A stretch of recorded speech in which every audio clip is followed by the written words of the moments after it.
The absolutely classic Australian pixel art gem, Unpacking, is now on Apple Arcade. Experience the incredible storytelling in this wordless object placement puzzle game and be forever changed after. Enjoy unlimited access to over 200 incredibly fun games with no ads and no in-app purchases. From puzzle and adventure games to sports, racing and multiplayer action games, everyone can count on finding something to love. Head to sifter.com.au/arcade to start your free trial of Apple Arcade today. That's sifter.com.au/arcade for a free 1-month trial of Apple Arcade, and you'll be supporting independent video games journalism. New subscribers only, $9.99 a month after free trial. Plan automatically renews after trial until cancelled. SIFTER.com.au. Welcome back to Drop Rate, SIFTER's review podcast. My name is Kyle Pauletto, and in this episode, we're talking Rhythm Paradise Groove, or Rhythm Heaven Groove, depending on which region you're in. It's the 5th entry in the Rhythm Heaven series, first in over a decade. But before we get stuck into it, let's find out what's been making the news this week with the top stories on Walkthrough, SIFTER's weekly news podcast. Hi, I'm Fiona Bartholomeus. And I'm Kat John. And here are the top stories this week on Walkthrough, SIFTER's weekly news podcast for Sunday, 19th of July. Roblox goes all in on AI-generated game modes with new mobile-only AI build feature. Bad news for you Chef Kawasaki pervs, Nintendo has nerfed the micro-bikini designs in Kirby Air Riders. And strap on your footy boots and pull on your Guernsey, Pro Jank Footy gets a release date. Plus, we give you a preview of the most interesting games that are releasing this week. You can get every episode of Walkthrough for free on Apple Podcasts, Spotify, YouTube, or on our website, sifter.com.au every Sunday.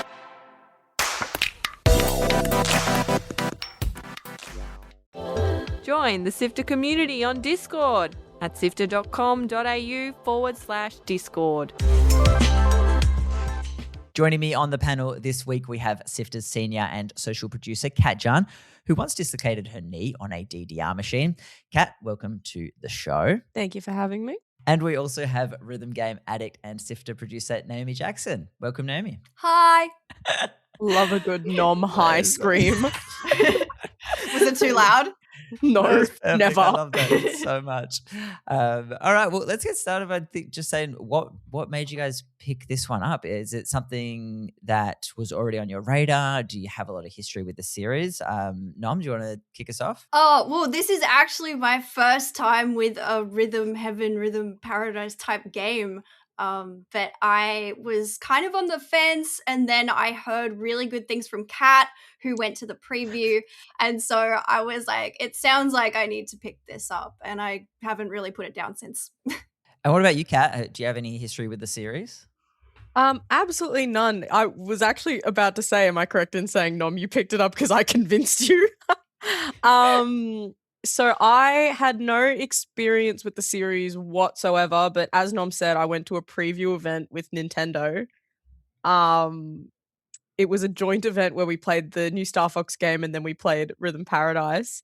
And I was significantly better at one of those games than I was at the other. So, yeah. You're really good at Star Fox, are you? Oh, I'm just so good at Star Fox, guys. It's because I grew up with it. It just has so much nostalgic value for me, someone who was born in 2003.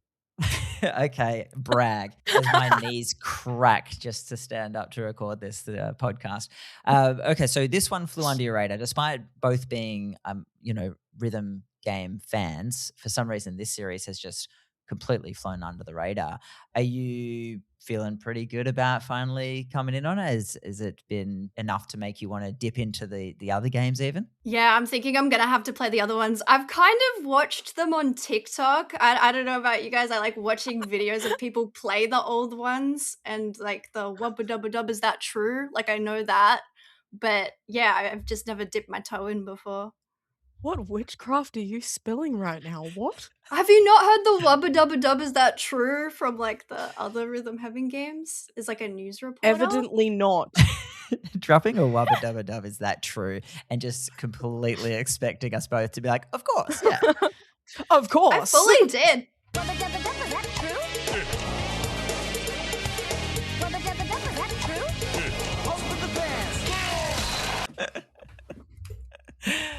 Yeah, Gosh. Oh, I well, mainly play like Taiko no Tatsujin. I don't know if you guys have heard that one, but that's my main rhythm game of choice. You're like a little drum. Is that the drum one? Yeah. It's in a lot I of love playing that arcades. at arcades. I got my mum really into that. That was my mum's first arcade game. Oh, my mum's first rhythm game. I always force Karina to play it when we go to any arcade. So rhythm games and arcade games, there's kind of a lot of crossover there. I know there's a lot of these series start as arcade games and then have been kind of brought over to consoles. Do you both have history in physical arcades playing these rhythm games? Obviously, Kat, we mentioned you did dislocate your knee on the Yes. Dance Dance Revolution machine. Do you want to talk about that? Because I would like to hear about that. I'd like to preface it with the fact that I have weak knees. It wasn't all the DDR machine. But I got really into DDR when I was in high school. Me and a couple of friends really wanted to, in Scott Pilgrim, when it shows the scene of him and Knives and they're doing like the ninja DDR and they're like jumping off of each other's backs and stuff. Yes. We wanted to do that. We obviously couldn't because we were unathletic 15-year-olds. But we would try and do cool things on DDR and do like high level DDR levels. At the arcade, we would like spend hours playing DDR. And I had a knee that was prone to dislocating. It was a bit sore one day, and I went, no, nothing bad could possibly happen while playing DDR. And then I was on crutches for 3 months. And because this is an audio medium, I do want to say that if you could see Kat right now, she has a heat pack on her neck from injuring herself. So there seems to be a running theme. Now, this injury wasn't on a DDR machine, though, was it? Was it, Kat? Well, no. To be clear, this is that was the longest I've been on crutches, except for one other time, which was also me injuring myself doing something stupid. Except that time I was on crutches for 6 months and I had to have knee surgery. So at that point, it's just me. Poor thing. All right, let's bring it back to this game that we're actually talking about. So Rhythm Paradise Groove or Rhythm Heaven Groove, depending on where you are. It's a Nintendo game that is available on both the original Switch, but backwards compatible on the Switch too. What were you guys playing on? Switch 2. Yeah, I'm playing it on Switch too. These games are driven by the music. That is the entire point of them, and it is where most of the focus goes. How did we find the music in this game, Kat? Yeah, it's really boppy and fun. Ironically, I'm a person that I won't normally have sound on when I'm playing games. Obviously, generally when I play rhythm games, that fact is different. But I don't think I've actually had my Switch volume turned on since I got the Switch 2. So this game has been really fun for me that like normally I'm like when I'm playing a game to review or something like that, I'll sit on the couch in front of the TV and I'll just be playing it. I had to actually cut out time to play this because I had to be able to have the sound up and do all of that. But I actually really liked how boppy it was.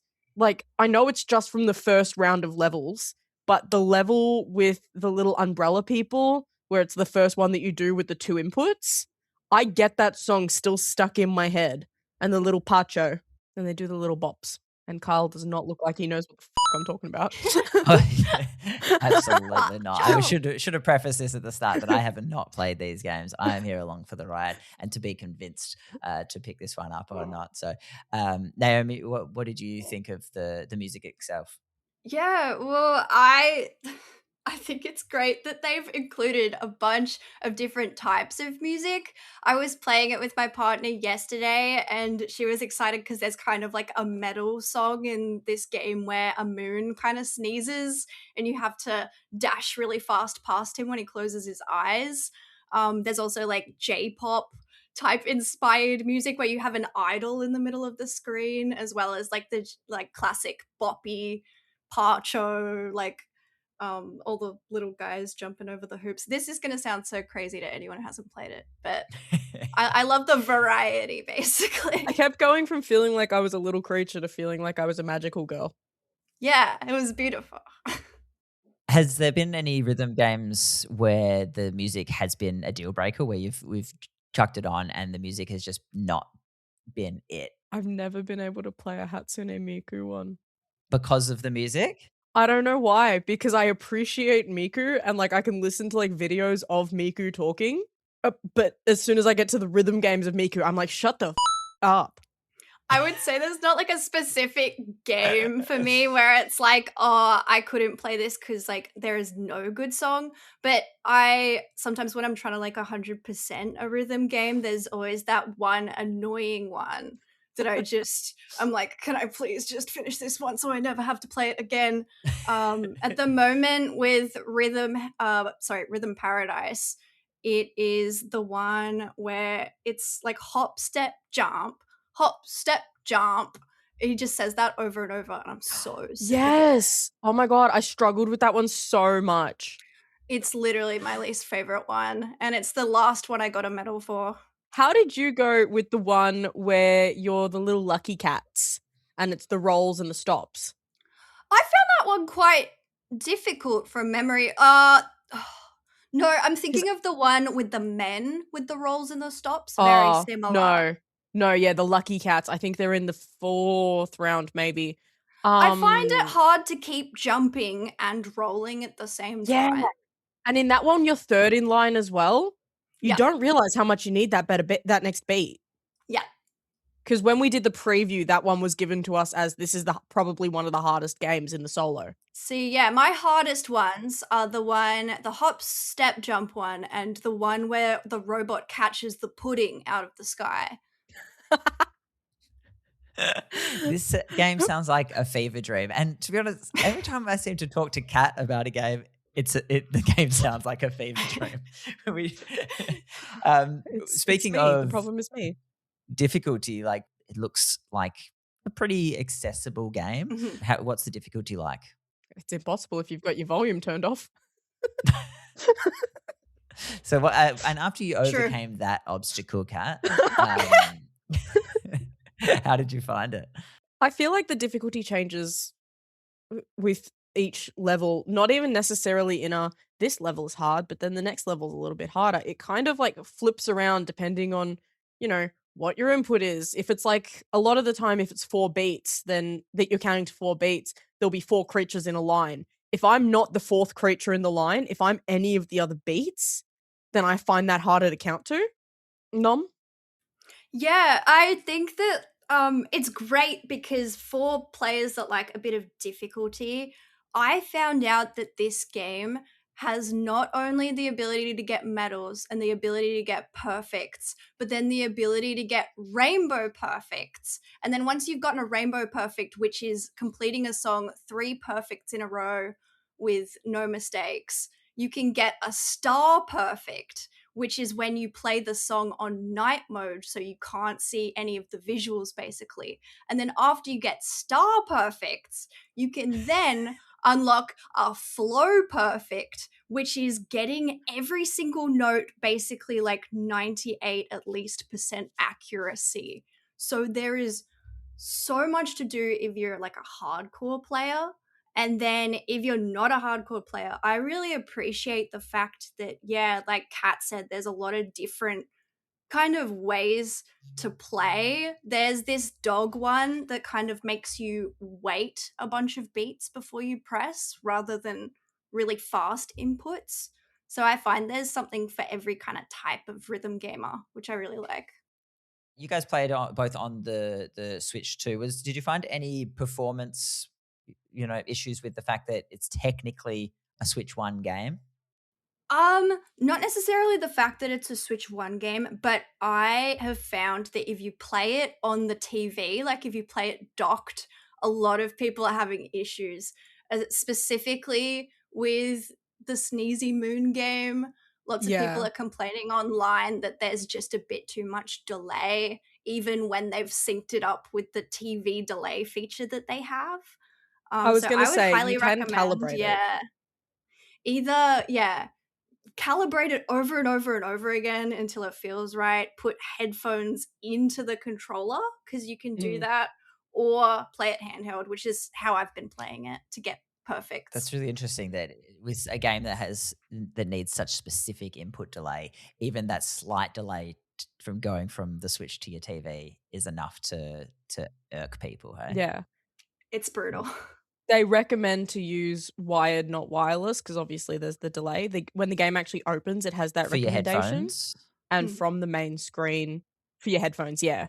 And from the main screen, you can recalibrate. And at first, I was like, because usually I'll play my Switch docked onto my second monitor, and then Mm. sometimes I'll take my dock out to a TV and I'll hook it up there if I'm the only one home.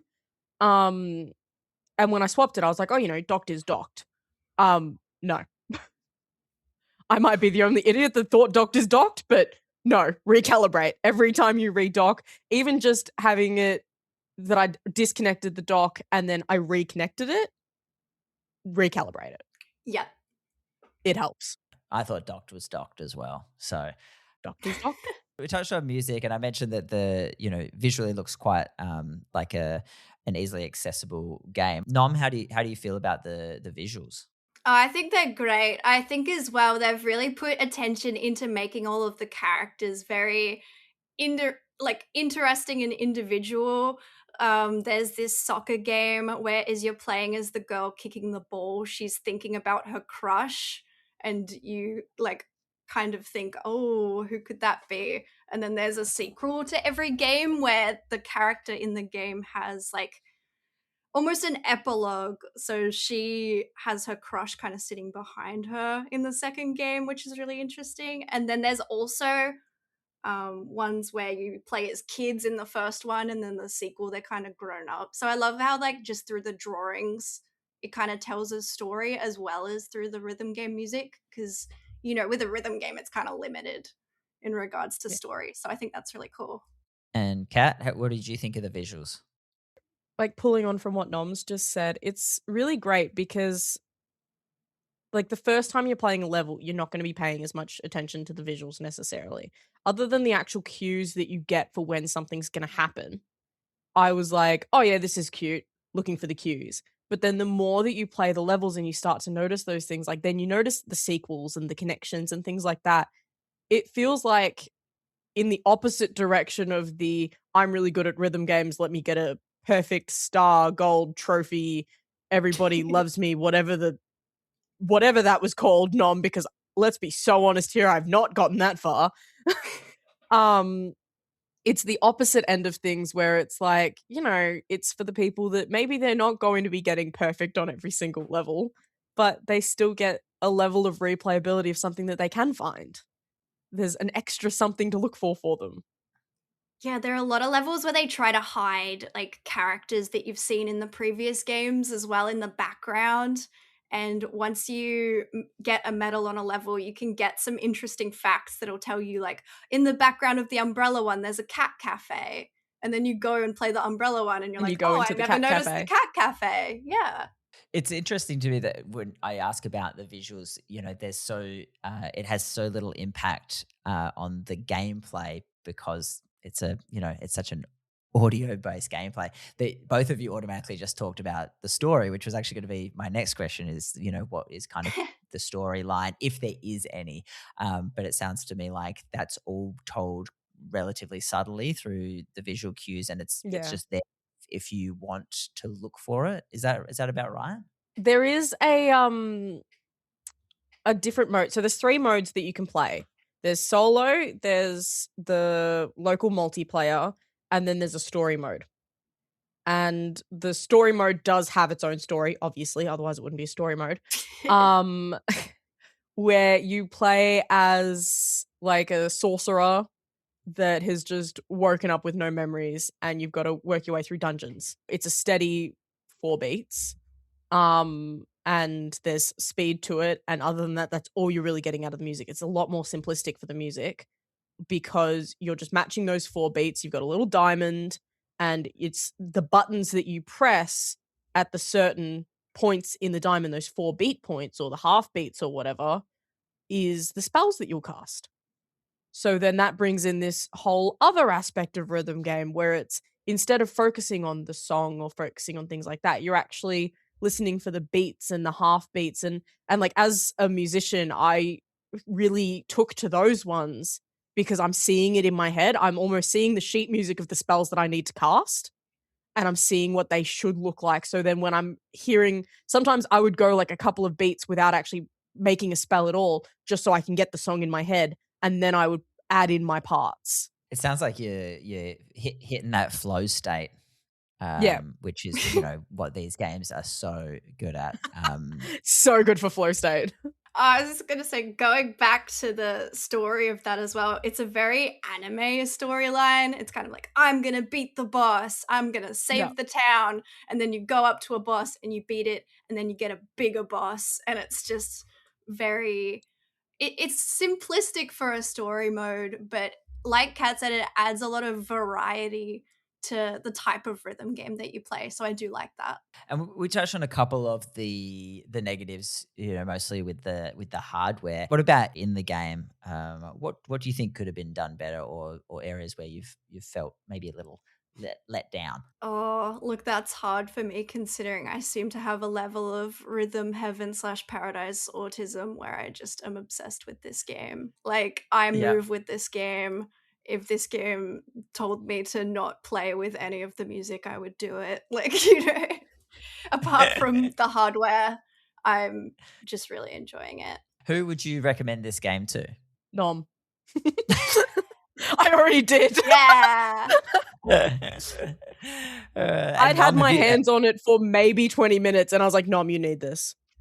And Nom, have you been, shouting its praises to anyone, recommending it to anyone in particular? I have. Well, my partner is really into it and she's not normally into rhythm games. Like, I normally have to drag her along to a drum set in an arcade to get her to play a rhythm game with me, but she's actually really enjoying this one. So I would say even if you don't normally like rhythm games, this might be a good entry point for you. Great. Well, any final thoughts? And, I think it's probably pretty obvious now whether you would drop or rate this game.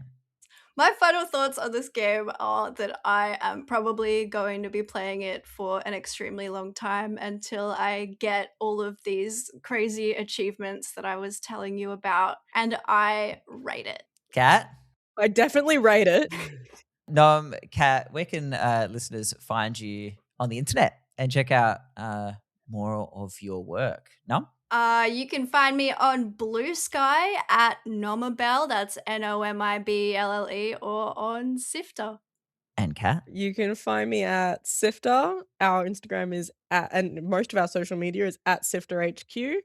And we also occasionally stream on YouTube. That's Rhythm Paradise Groove. Thanks to Nintendo for giving us a code for review. You can pick it up on Switch and it's backwards compatible on the Switch too. Naomi Jackson, Kat Jahne, thank you so much for joining me. This has been Drop Rate by SIFTER. Thanks to Brian Fairbanks from Salty Dog Sounds for composing the theme music. SIFTER is produced by myself, Fiona Bartholomeus, Naomi Jackson, Jordan Templer, Chris Button, and Adam Christou. Mitch Loy is senior producer and video editor. Kat Jahne is senior and social producer. And Gianni Di Giovanni is SIFTER's executive producer and script editor. That's all for this week. You can check out what SIFTER is up to on socials at SIFTERHQ on all platforms, or hop into the SIFTER Discord and have a chat with the team about what you're playing at the moment. That's at sifter.com.au/Discord. I'm Kyle Pauletto. I'll catch you on the next episode of Drop Rate.